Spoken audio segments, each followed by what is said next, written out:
Welcome back to today's economic news, where we dissect the undercurrents shaping our world. I'm your host, John, and today we have a topic that has ignited fierce debates across the globe: immigration and its profound impact on Europe's identity and security.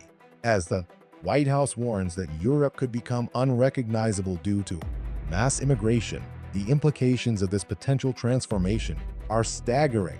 Why should you be upset? Because this discussion isn't just about borders or policies.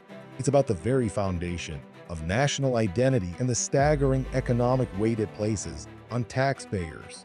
Imagine a Europe where traditional cultures risk fading into history within our lifetimes.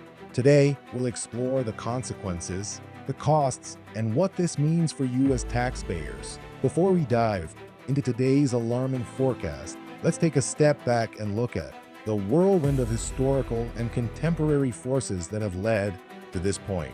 Remember back in 2020 when migration out of the Middle East, Africa, and South Asia due to conflicts was just beginning? It opened the floodgates to Europe, stirring political debates that would set the stage for today's crises. The Dublin regulation, as you might recall, was meant to assign responsibility for asylum applications within the EU, while the Schengen Agreement offered freedom of movement across many European nations. These well-intentioned policies have now become lightning rods amid concerns of unchecked immigration. The rise of nationalist sentiments in countries like Hungary and Poland exemplifies the divisions spurred by these migration waves. It's not just about immigration policies. It's about nations grappling with existential questions on identity and security. Alongside these tensions, Europe's declining birth rates and economic stagnation have only added to the complexity, demanding that countries rethink their labor markets while also dealing with social welfare and security demands. Now, let's delve into the hard data that's painting a dire picture for Europe's future. We have a 33-page document from the White House outlining these issues, warning that Europe might be unrecognizable in just 20 years. That's less than a generation away. To contextualize, Europe once enjoyed a 25% share of the global GDP back in 1990. Today, it's down to 14%. Let that sink in. The economic engine that once drove global prosperity is sputtering. The costs, astronomical. In the Netherlands, asylum migration costs €475,000 per migrant. For France, illegal immigration expenses in 2023 reached €1.8 billion. Imagine if you had to allocate such sums from your household budget for expenses beyond your control. Politicians assure us that these are necessary investments for diversity and growth.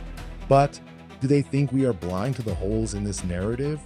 The White House's stark declaration, should present trends continue, the continent will be unrecognizable in 20 years or less, is not just a statistic.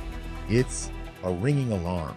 Drilling deeper, the White House is concerned that it is far from obvious whether certain European countries will have economies and militaries strong enough to remain reliable allies. Further underpins this potential transformation.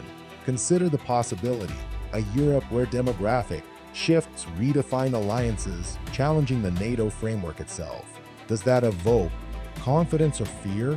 It's a reality that we can no longer ignore.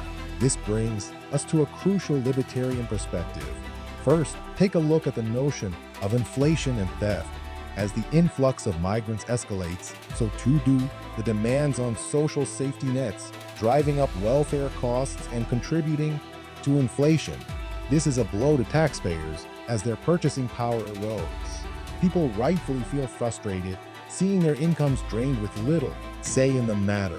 Government incompetence rears its head when crime and violence are blamed on poor immigration controls, leaving citizens in fear. And if that wasn't enough, there's the threat to liberty. The demographic transformation could shift political landscapes, perhaps diluting freedoms that have been cherished for generations. We are witnessing a potential redefinition of rights amidst these population changes. In one powerful summation, the decisions of today will define the cultures, economies, and freedoms of tomorrow. This is not an abstract concept. It's the reality of what's at stake. If you, like many others, are tired of footing the bill for political decisions that risk undermining your freedoms and security, I urge you to stay informed. Hit that subscribe button and join us as we continue to scrutinize these pressing issues. Thank you for tuning in to today's economic news. I'm John, and until next time, stay vigilant and engaged.